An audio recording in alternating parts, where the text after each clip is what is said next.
नमस्कार, आप देख रहे हैं द हिंद 24 न्यूज और मैं हूं आपके साथ साक्षी निर्वाण। आइए नजर डालते हैं आज की कुछ बड़ी खबरों की ओर। सूरत क्राइम ब्रांच ने no drugs in Surat city अभियान के तहत अंतर्राष्ट्रीय ड्रग्स रैकेट का बड़ा पर्दाफाश किया है। एयर इंडिया एक्सप्रेस फ्लाइट 9-263 से बैंकॉक से सूरत पहुंच रहे मुंबई निवासी जाफर खान उर्फ जाफर मोबाइल वाला को एयरपोर्ट पर गिरफ्तार किया गया। जाफर की चेक इन ट्रॉली बैग की जांच में शुरुआती चरण में 4 किलो 435 ग्राम हाइड्रोवीड मिला, जिसकी बाजार कीमत लगभग ₹1.41 करोड़ आकी गई। NDPS एक्ट के तहत मामला दर्ज कर आरोपी को रिमांड पर लिया गया। रिमांड के दौरान आरोपी ने खुलासा किया कि उसने ड्रग्स बैग के गुप्त ऊपरी और निचले हिस्सों में भी छिपा रखे हैं। कोर्ट से फर्दर रिमांड मिलने के बाद बैग को तकनीकी रूप से खोलकर जांच की गई, जिसमें 4 किलो 802 ग्राम हाइड्रेट गांजा के 4 पैकेट और मिले।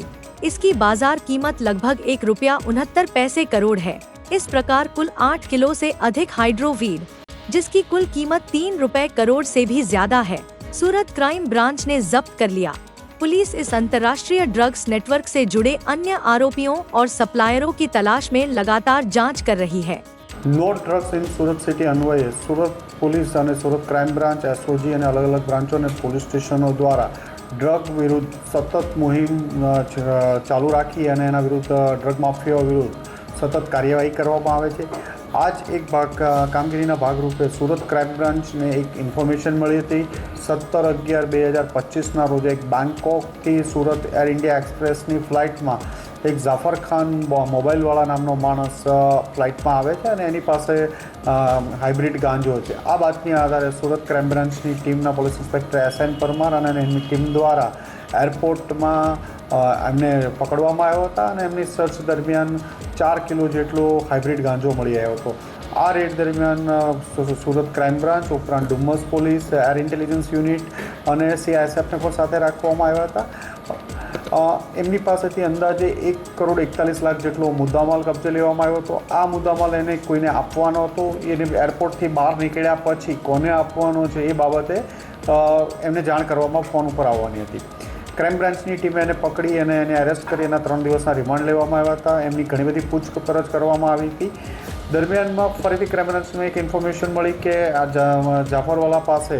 જાફર ખાન પાસે વધુ મુદ્દામાલ છે, જે બાતમી આધારે ફર્ધર એના રિમાન્ડ લેવામાં આવ્યા હતા અને એની પાસેનું જે લગેજ હતું બેગ, જેમાં ઉપર 8 પેકેટ જે 4 kg મળ્યા હતા, એ બેગ જ એને કન્ફેસ કર્યું કે બેગની અંદર કન્સીલ કરીને છુપાવીને વધુ હજી મુદ્દામાલ બીજો છે, જેથી પંચો અને સરકારી પંચો વિડીયોગ્રાફી અને બધાની સાથે રાખી અને ફરીથી એકવાર બેગની સર્ચ કરવામાં આવી હતી।